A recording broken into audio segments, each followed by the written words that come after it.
બનાસતક news નેટવર્કના exclusive દ્રશ્યો દ્વારકાથી।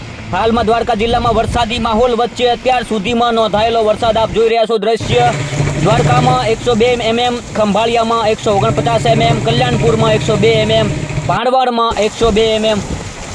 દ્વારકા જિલ્લામાં અત્યાર સુધી વાવાઝોડાની અસરને લઈને 48 કલાકમાં ખાબકેલો આ વરસાદ હતો અને દ્વારકામાં એક નવો ઇતિહાસ સર્જ્યો છે। દ્વારકામાં ઇતિહાસમાં પ્રથમ વખતે દ્વારકાધીશની મંદિરમાં ગઈકાલે એક પણ ધ્વજા ચડાવવામાં આવી નથી। ભારે પવન અને વરસાદને કારણે દ્વારકાધીશ મંદિરમાં ગઈકાલે એક પણ ધ્વજા ચડાવવામાં નથી આવી। દ્વારકાધીશ મંદિરે દરરોજ 5 ધ્વજા શિખર ધ્વજ પર ચડાવવામાં આવે છે, પરંતુ 52 ગજની ધ્વજા દિવસમાં 5 વખત ચડે છે, પરંતુ ગઈકાલે ધ્વજા ખરાબ હવામાનને કારણે ચડાવવામાં નથી આવી।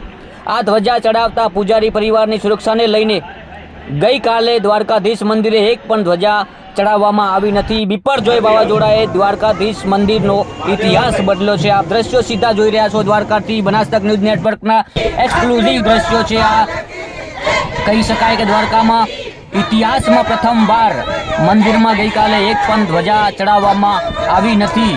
દ્વારકાધીશના મંદિરે દરરોજ 5 ધ્વજ શિખર ધ્વજ પર ચડાવવામાં આવી હતી, પરંતુ 52 ગજની ધજા દિવસમાં 5 વખત ચડે છે, પરંતુ ગઈકાલે ધ્વજા ખરાબ હવામાનને કારણે ચડાવવામાં નથી આવી, જેથી કરીને બિપરજોય વાવાઝોડાએ દ્વારકાધીશ મંદિરનો ઇતિહાસ બદલ્યો છે। આપ સીધા દ્રશ્યો બનાસતક ન્યૂઝ નેટવર્કમાં જોઈ રહ્યા છો દ્વારકાથી। સતત અપડેટ આપતો રહીશ તમને બનાસતક ન્યૂઝ નેટવર્ક દ્વારા। સરહદી વિસ્તાર કહી શકાય, દરિયાકાંઠાના તમામ વિસ્તારોના અપડેટ બનાસતક ન્યૂઝ નેટવર્કમાં સતત આપતો રહીશ। બિપરજોય વાવાઝોડાને લઈને બનાસકાંઠામાં પણ એલર્ટ જાહેર કરી દેવામાં આવ્યું છે। સતત લોકોમાં એક ભય છે, અને પરંતુ ખાસ બનાસતક ન્યૂઝ નેટવર્કની અપીલ છે કે સુરક્ષિત જગ્યાએ રહેવું અને સતર્ક રહેવું। આપ જોઈ રહ્યા છો સીધા દ્વારકાથી પૂજારી શું કહી રહ્યા છે, સાંભળો। દ્વારકાધીશના મંદિર પર ધજા ચડાવું છું।